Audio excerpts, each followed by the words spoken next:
President. Senator from New Jersey is recognized. Thank you, Madam President. It is a distinct honor to stand in this esteemed chamber as a member of the world's greatest deliberative body, the United States Senate. That I'm even standing here just as the 81st New Jerseyan, the 2004th American, currently the only Arab American, and the first member of the Coptic Church to hold the title United States Senator, is something I have never imagined and still struggle to accept.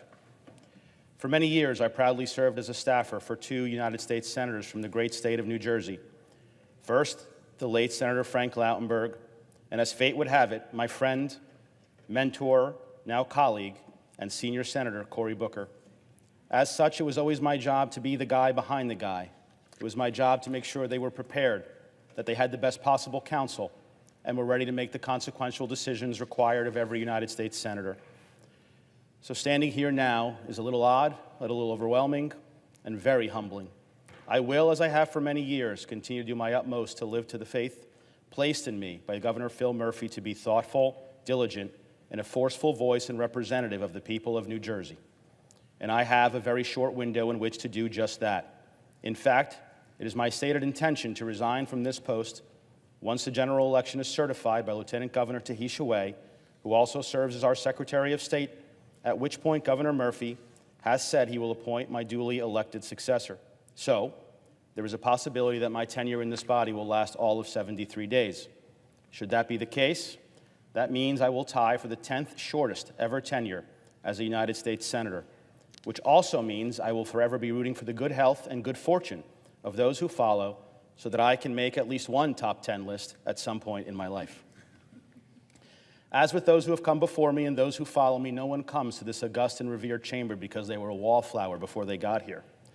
And so when no one seeks to be a wallflower, whether they are here for a day or for a decade, the challenges facing our nation are many, but that means so too are the opportunities, and I'm going to lean into these opportunities so that, while my time here may be short, my impact may be lasting. So I intend to be focused, and I intend to be busy, and I intend to make every single day count for the people of New Jersey. One vital issue close to my heart, and which I will spend much of my energy on over the next 9 weeks, is that of our nation's youth mental health crisis. As a father of two sons, Joshua, age 15, and Elijah, age 12, I know that I cannot make them immune from the strains and stressors that impact their or their friends' mental health. But I can at least try to mitigate the harmful impacts of those stressors while I hold office, and longer, while the Lord gives me life and voice. The challenges are well known and frankly shocking. Over the past decade, cases of severe depression among young adults have nearly doubled. In the 2010, suicidal behavior among our high school students increased by more than 40%. And since 2017, the number of our youth hospitalized for anxiety has increased by half, and the proportion hospitalized for self-harm has nearly doubled. Allow me to repeat that. In just 7 years, the number of youth hospitalized for anxiety has increased by 50%, and the proportion of our kids hospitalized for self-harm have increased by nearly 100%. The kids are not okay. Last year alone, 40% of our nation's high schoolers reported feeling so sad or hopeless they stopped doing their usual activities. That is a truly tragic statistic.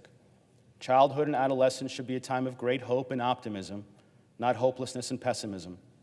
In our home state of New Jersey, up to 1/2 of our youth are experiencing poor mental health, and we know this is even more prevalent among young women. In 2021 alone, in New Jersey, nearly 60% of female students reported experiencing persistent feelings of sadness and hopelessness. It's double the rate of their male peers, and nearly 1 in 4 of our female students had made suicide plans. 1 in 4. I'm incredibly grateful to welcome two teens from New Jersey who have overcome their own struggles with mental health and are now looking toward college and a brighter future. Emma Baez, sitting in the gallery, is a senior from North Arlington High School. After experiencing her own challenges, she is now a junior commissioner in the Bergen County Commission on the Status of Women, an important commission serving women like her. Valeria Jimenez, also in the gallery, just graduated from Carteret High School. And she participated in the Pathways program, an important counseling center in New Jersey, and says it changed her life. Valeria is starting college in the spring and wants to be a physician one day. Thank you so much for being here, Valeria and Emma. I deeply admire your courage and perseverance. It gives me great hope that we can and must do more to support teens like you. The statistics revealing the scope of the suffering among our next generation are unconscionable and unacceptable. We need far more support for our American youth in this acute crisis. And to that end, I'm co-sponsoring the Supporting All Students Act. The bill will lead to peer-line support to provide the critical support our youth need during these moments of crisis. And the bill would also allocate the required funding for more professionals who can support these youth. Among the LGBTQIA+ youth, the numbers are even more dire, with nearly 40% having contemplated suicide, and with 1 in 10 having actually attempted to take their own lives. That statistic should break our hearts. I have signed on to a bill with my colleagues, including my mentor and friend, Senator Booker, called the Pride in Mental Health Act. Before I go on, I would be remiss not to acknowledge the senior senator from New Jersey, Senator Cory Booker, who is seated to my left here today. I'm in awe of your relentless fight that he has undertaken for the voiceless and marginalized, both back home in his beloved city of Newark, throughout our entire state of New Jersey, the nation, and beyond. Senator Booker, your work ethic and compassion have inspired me every day, and I'm beyond blessed to have you in my corner. Both Cory and I are known for quoting the same line because of the upbringing that we've had. And we like to say in our speeches that we stand on the shoulders of giants. Well, let me say now that from the moment I met Cory in 2012, up to this very moment standing here on the Senate floor, I have stood on his. I'm excited to partner with my senior senator and others on the Pride in Mental Health Act, which will enhance mental health support for the LGBTQIA youth, both by providing grants to provide and improve mental health and substance abuse outcomes, in addition to mandating the cultural competency and training for our caregivers that we know is so needed. We can point to numerous stressors which are feeding the crisis, and I think all parents like me know them well. Social media lands at the very top of that list. Social media has altered not only the way our young people interact, but the way they see themselves and even the way their brains develop. Just last year, the Surgeon General issued a historic and alarming report recognizing the detrimental impacts of social media on our youth. Like the warning linking cigarettes to cancer and mortality, the Surgeon General issued an unprecedented warning last year confirming the serious risks to our youth from social media. There has been an unprecedented shift in how our young people are spending their time with each other and alone. Over half of our teenagers spend at least 4 hours per day on social media. Frequent users of social media are likely to experience twice as many mental health challenges, including suicide. The isolation forced upon our youth from the pandemic and compounded by social media has further exacerbated stress in their lives and on their families. And the daily beat of news stories, practically every teen sees almost every minute on their phones. School shootings, climate change, political division and animosity, the opioid and fentanyl epidemic, anti-Arab rhetoric and anti-Semitism, and on, has only aided in creating this hopelessness feedback loop. I've also co-sponsored the Youth Mental Health Data Act, which aims to establish the federal task force focused on improving the data systems needed to help solve the problem. It can be easy for some of us to sit back and say counseling is what our kids need, and yes, the resources have been poured by this body and others into communities to provide more and better counseling for our at-risk youth. However, serious disparities remain, and even in areas where access has been enhanced, particularly in those lower income and immigrant communities, which have received funding to address these key issues, the utilization of these services remains unacceptably low.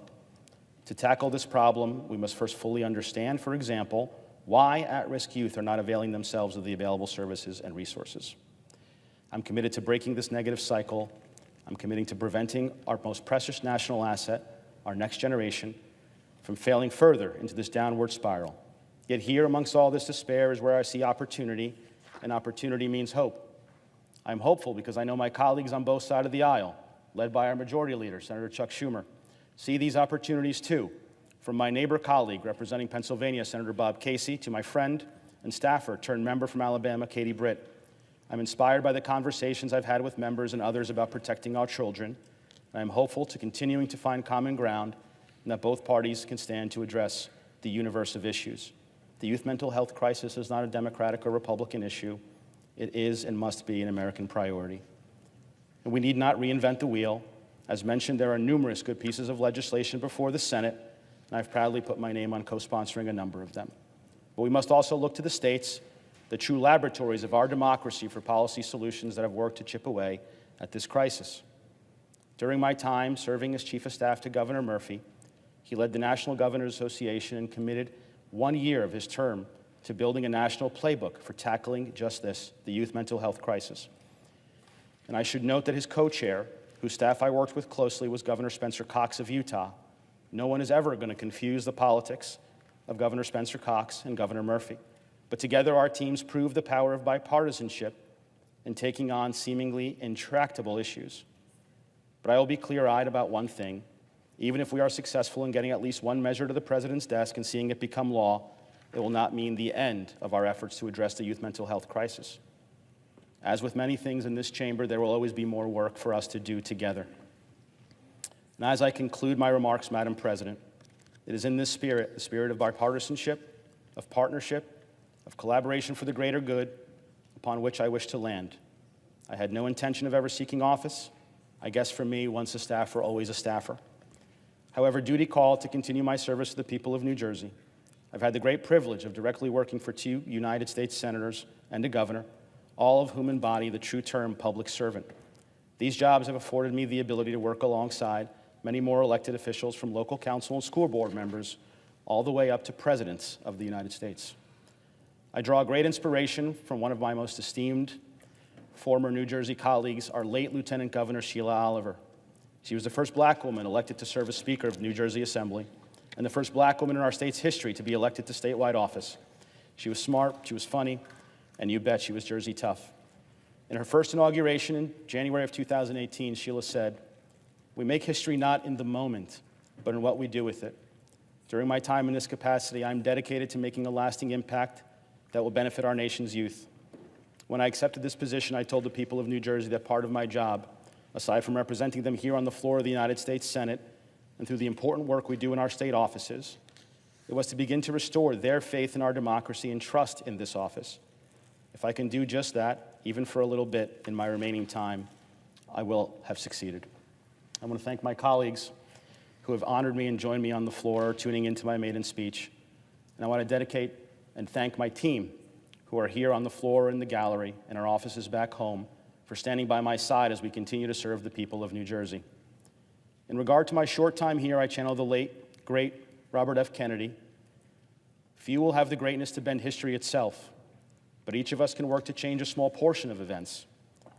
It is from numberless diverse acts of courage and belief that human history is shaped. Every time a man stands up for an ideal, or acts to improve the lot of others, or strikes out against injustice, he sets forth a tiny ripple of hope. And crossing each other from a million different centers of energy and daring, those ripples build a current which can sweep down the mightiest walls of oppression and resistance. I pray that my work here be remembered as a tiny ray of hope.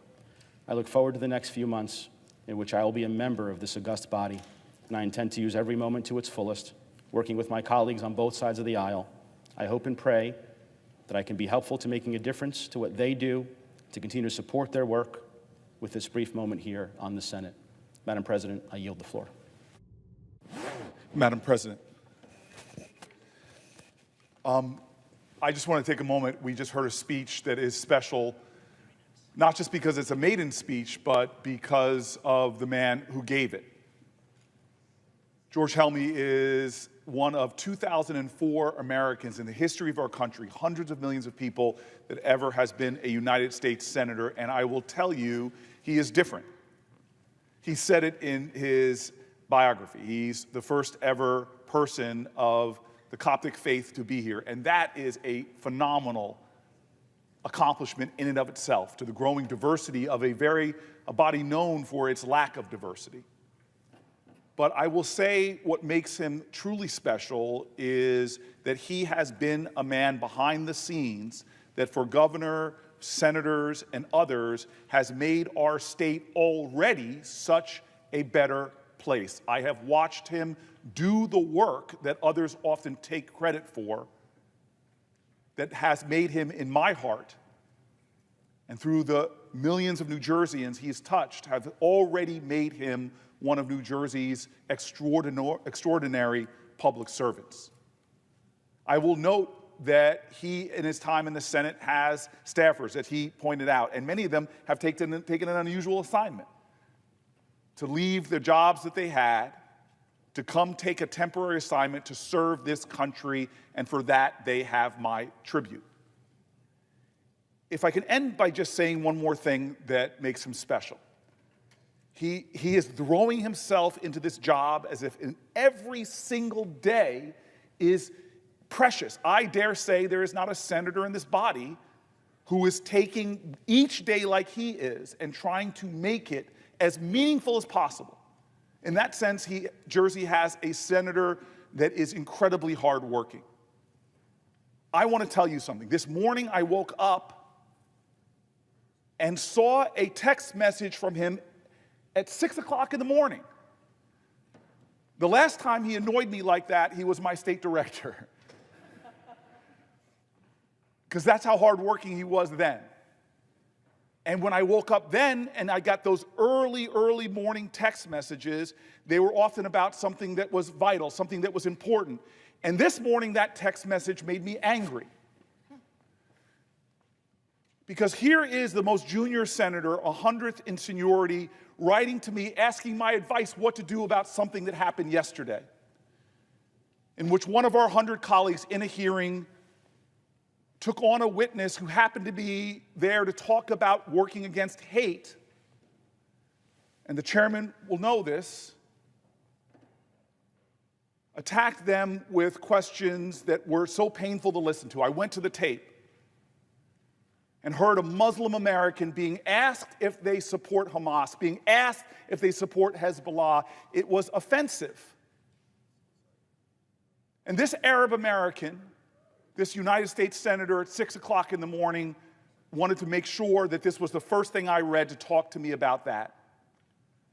George Helmy is a colleague. Equal vote, equal power, but his being an Arab American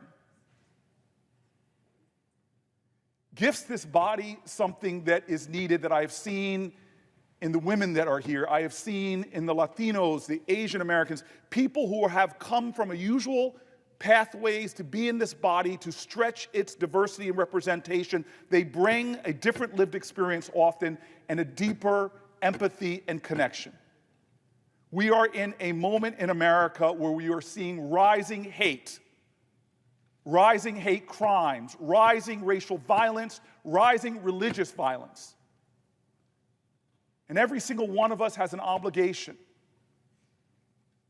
to lose sleep over it, to struggle with it, to feel the pain of Americans like that witness in a judiciary hearing, to feel the pain that they feel when they are being accused or questioned or attacked for who they are or how they pray.